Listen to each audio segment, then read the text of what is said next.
정경팔 팀장이었습니다. 고맙습니다. 감사합니다. 네.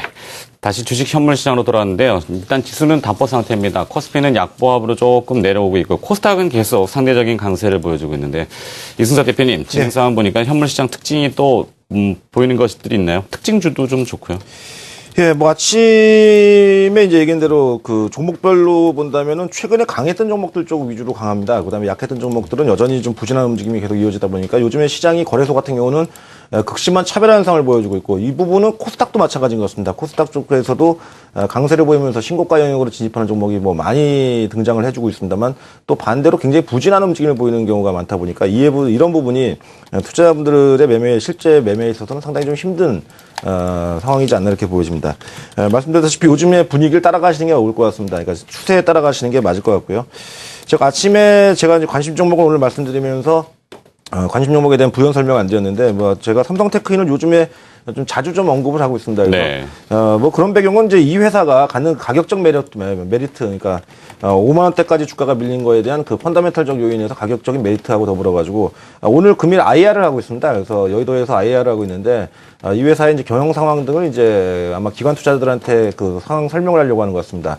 작년도에 그 4분기 적자를 봤습니다만 1분기 이제 흑자 전환이 거의 유력하고 최근 일부 그 사업 구조 재편을 위해 가지고 반도체 부품 사업 부분을 이제 매각할 가능성에 대한 부분이 이전부터 얘기 나왔고 회사 측에서도 고려하고 있다고 얘기하고 있습니다. 그래서 고속 마운터 칩 등 제품군의 호조로 인해 가지고서 올해는 추가적인 실적 악화 가능성이 높지 않다는 점에서 매력적인 가격에 진입해 있지 않냐 이렇게 이제 판단하고 있고요.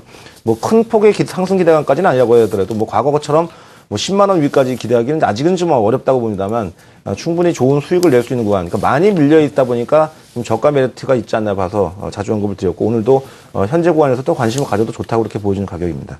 네. 자, 이승호 대표님, 오늘 뭐 전자 결제 업체들이 조금 주가가 강세입니까? 네, 일단은 그 모바일 쪽 역시 에 대한 성장과 역시 같이 한다라고 보셔도 될 것 같고요. 뭐 인터파크 INT라든가 최근에 이제 이런 상장되는 기업들, 뭐 중국에서는 좀 다릅니다. 중국 같은 경우는 뭐 알리바바라든가 바이두, 지금 보게 되면은 그 위챗을 가지고 있는 텐센트 홀딩스까지 지금 그쪽은 이제 그 온라인 금융 상품에 대한 쪽을 내놓고 아주 높은 이제 그 PR 배수를 받고 있는데 그래도 어쨌든 간에 이제 모바일 쪽에 대한 그 관심도가 높아지면서 이 모바일에 대한 관심도가 결국에는 이 전자결제 쪽에 대한 흐름으로까지 이어지지 않겠느냐라는 이제 그런 시각에 대한 쪽으로 연결돼 있고요. 그중에서 조금 이제 눈에 띄는 것은 지금 마켓쉐어에 대한 쪽도 있습니다만은 뭐 마켓쉐어 쪽에서 뭐 KG그룹 특히 이제 KG 이니시스를 좀 볼 필요가 있을 것 같고요. 또 하나는 브레인 자산운용에서 최근에 이제 7% 편입을 했다고 하는 한국 사이버 결제에 대해서도 좀 이제 관심을 둬야 될 것 같습니다. 네. 또 다른 뭔가를 얘기해 봐야 되는데, 이승섭 대표님. 네. 좀 거리를 알려주시죠. 어떻게 접근을 하는 것이 좋겠습니까? 오늘은 아침에 굉장히 조용합니다. 그러니까 그 외신 쪽에서 나오는 아침 뉴스도 별로 없고, 지금 일본도 별로 없고요. 이제 중국 쪽이죠. 이제 중국이 지금 전인대가 이제 진행 중에 있는데, 전인대 쪽에서 어떤 얘기가 나오는지를 저도 좀 계속 좀 관심 있게 보고 있습니다. 워낙 우리나라의 업종과 종목에 미치는 영향이 크다 보니까, 중국이 지금 이제 이번에 나온 얘기 중에 제가 좀 가장 관심 있게 보는 부분이 그 인터넷 뱅킹 활성화 부분 가능성을 얘기하더라고요. 이제 모바일과 더불어 가지고 이제 이전에 그러니까 오프라인 뱅킹 쪽보다도 이제 모바일이나 인터넷 뱅킹 쪽을 활성화시키겠다 뭐 이런 식의 정책 의도가 나오고 있어가지고 과연 글쎄 이게 이제 우리나라 기업들의 우리가 뭐 어쨌든 그쪽에서는 기술이 제가 볼 때 앞서 있으니까 수혜를 받을 가능성이 있는 기업이 어느 쪽인가 저도 좀 한번 찾아보고 있고 합니다. 그래서 글쎄 오늘 모바일 일부 결제업체들 쪽 주가 움직임이 강한 것도 이 부분하고 좀 매칭이 되는 부분이 좀 아닌가 이렇게 보여져가지고서 뭐 그 부분이 특징이 있고 중국 쪽 얘기 좀 시청자분들께서도 뉴스 잘 보시기 바랍니다. 뭐 과거에도 보게 되면 중국에서의 전인대 이후의 정책에 따라 가지고서 뭐 화장품 관련 기업들, 그러니까 화장품주들이 굉장히 큰 주가 상승이 나온 적도 있었죠. 그래서 그런 부분에서 이번 전인데도 국내의 새로운 어떤 업종이나 또 섹터나 테마가 형성될 수 있다는 점에서 이쪽 뉴스 좀 꼼꼼히 보셔야 되겠고 저도 뭐 이 부분에서 뭐 기회가 되는 대로 자주 언급드리도록 하겠습니다. 네.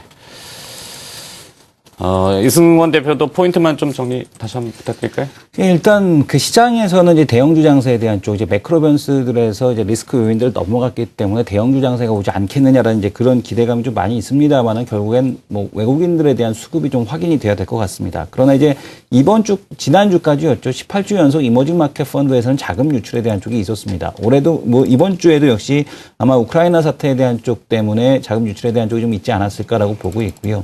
여전히 시장에서 그 큰 흐름, 그러니까 자산 시장의 큰 흐름은 여전히 선진국 시장에 대한 쪽이 좋다. 지금 유럽 시장이 좋고 미국 시장이 좋을 수밖에 없고, 그리고 또 지금 뭐 이머징 마켓도 좋긴 하지만 수익률을 본다라면 프론티어 마켓이 좀 더 낫지 않겠느냐라는 이제 이런 흐름이 형성이 되고 있어서 지금 그 국내 시장으로 외국인의 자금이 크게 들어오기는 어려운 시장이 좀 형성이 되고 있다라고 보셔야 될 것 같고, 그렇다면 시장이 빠지지는 않겠지만 지금 문제는 뭐냐면은 종목 장세에 대한 쪽이 계속해서 펼쳐진다. 그리고 이 틈새 장세에서는 이제 중소형주에 대한 쪽들이 강세를 갈 수밖에 없다라고 보셔야 될 것 같습니다. 그러니까 외국 지금 시장에 대한 구도가 그 우리나라 시장에 대한 전 세계 구도가 이제 똑같다라고 보셔야 되는데, 자금이 들어오게 되면 대형주가 가고, 그러니까 지금 보게 되면 외국인들은 대형주 선진국을 사고 있다라고 보셔야 될 것 같습니다. 네. 자, 선택적 강세 이런 표현을 쓸 수 있겠죠. 풍선 효과라죠. 한쪽을 누르면 한쪽이 이렇게 부풀어 오르는데 대형주 쪽이 막히는 부분이 좀 있는 것 같습니다. 그러니까 중소형주들이 계속 이렇게 도드라지는 것들 잘 찾아봐야 되겠죠. 자, 두 분이 또 늘 함께 해주시니까 전 든든하긴 합니다만, 참 일요일 날강연회 있으시죠? 예, 이번 주 부산에서 2시부터 6시까지 부산 롯데백화점 광복동 10층 문화홀에서 모처럼 제가 부산 내려가서 강연을 합니다. 네. 뭐 시청자분들께서 궁금해하시는 요즘에 시장 상황과 더불어 가지고 종목까지 궁금증을 해소시켜드리도록 하겠습니다. 이번 주 일요일 날 부산 예, 2시에서 6시까지입니다. 장소가 어디라고? 부산 광복동 롯데백화점입니다. 롯데백화점. 네. 가면 맛있는 거 사주십니까? 롯데백화점에서 알겠습니다. 커피 한잔 사드릴게요. 네. 예. 마무리 짓도록 하겠습니다. 트리플 플러스 이승원 대표, 코리아증권 리서치 이승석 대표였습니다. 고맙습니다.